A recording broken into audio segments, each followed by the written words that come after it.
The Pitt Panthers, one of the more successful teams in the ACC in terms of football, the first from the Coastal Division to win the conference in football since 2010.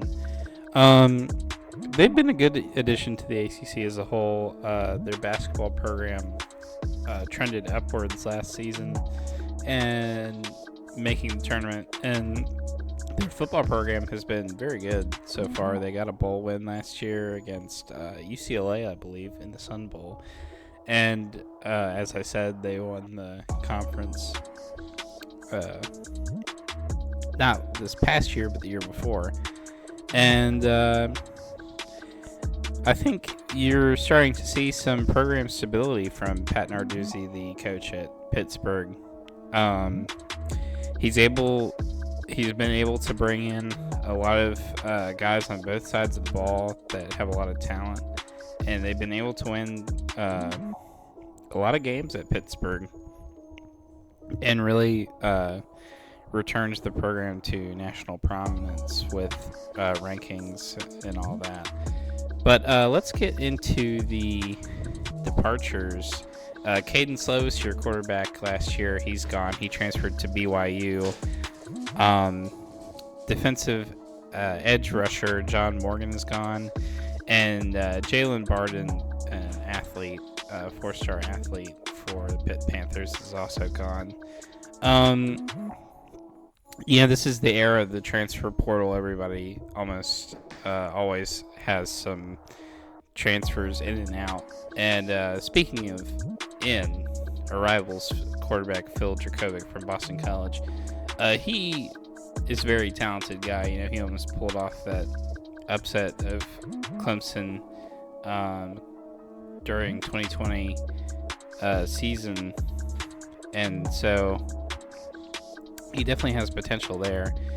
Safety Donovan McMillan and linebacker Jordan Bass, very important to bolster that defensive side of the ball with some talent, some depth talent. Strengths, obviously defensive line. Pat Narduzzi brings a very complex pass rush scheme to his game plans week in and week out, and it's given teams some problems throughout his time there.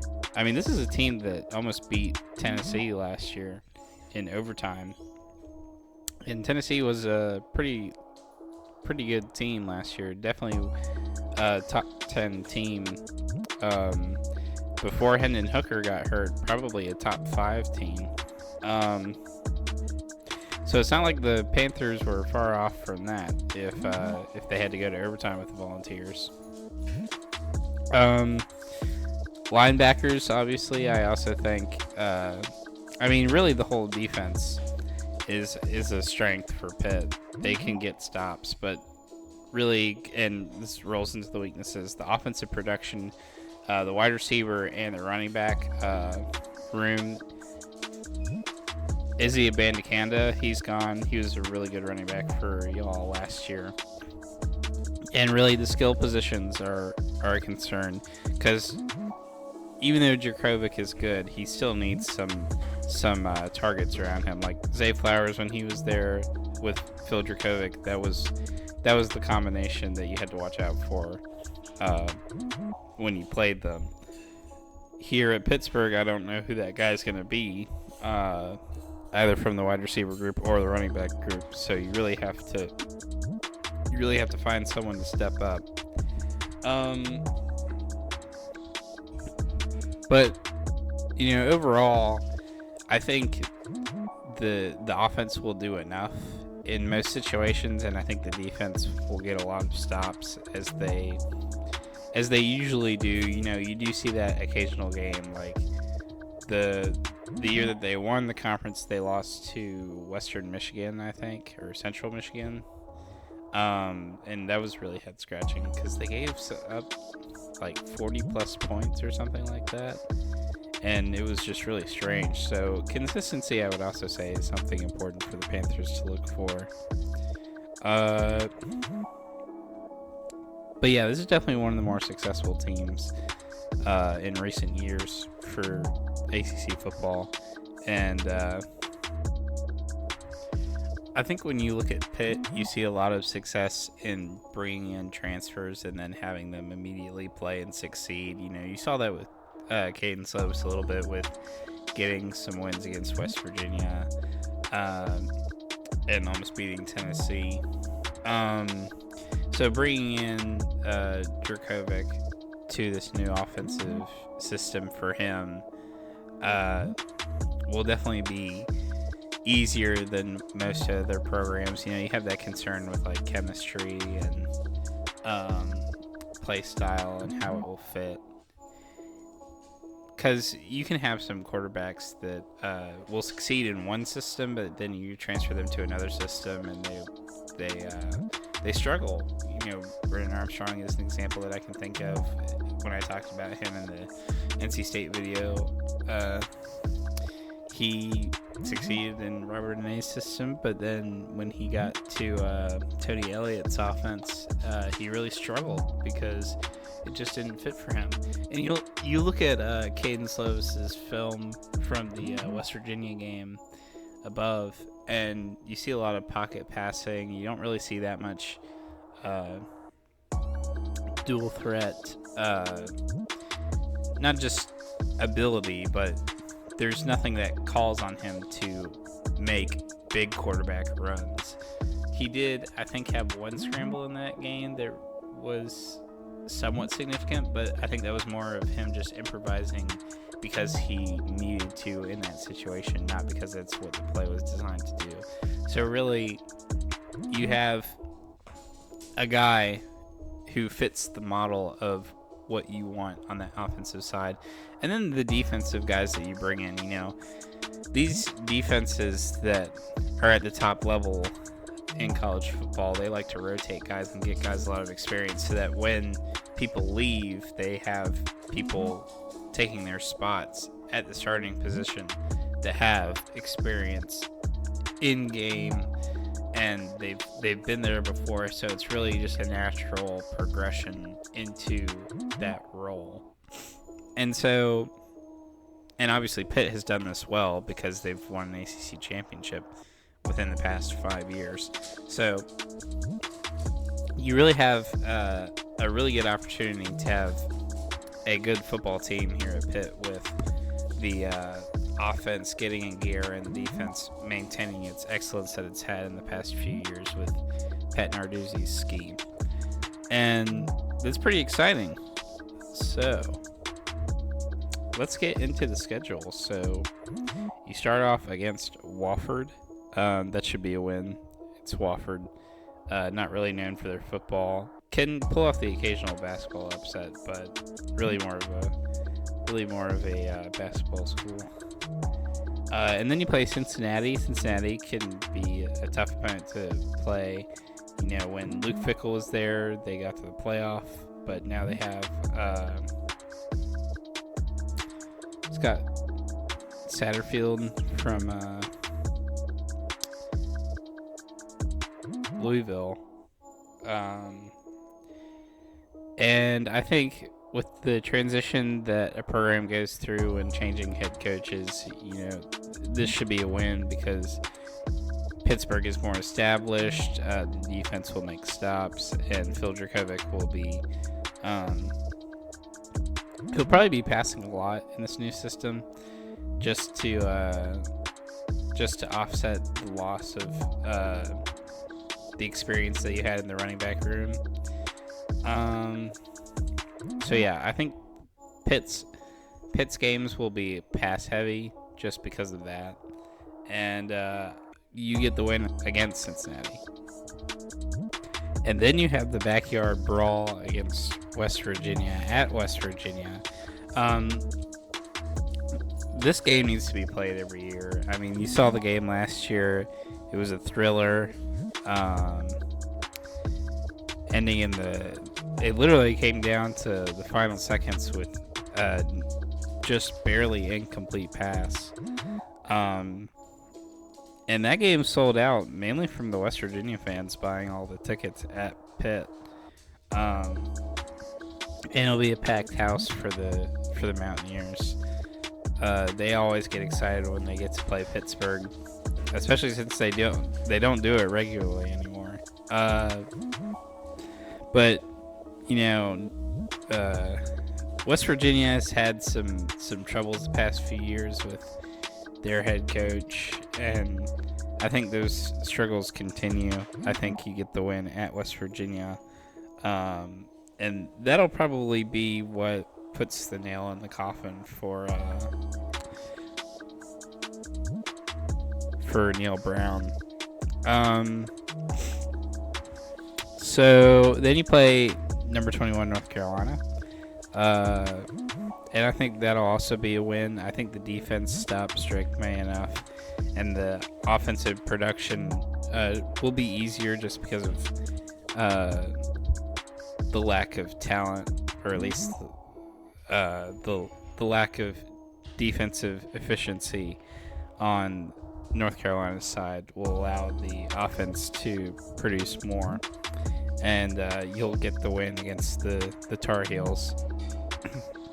Then you go at Virginia Tech.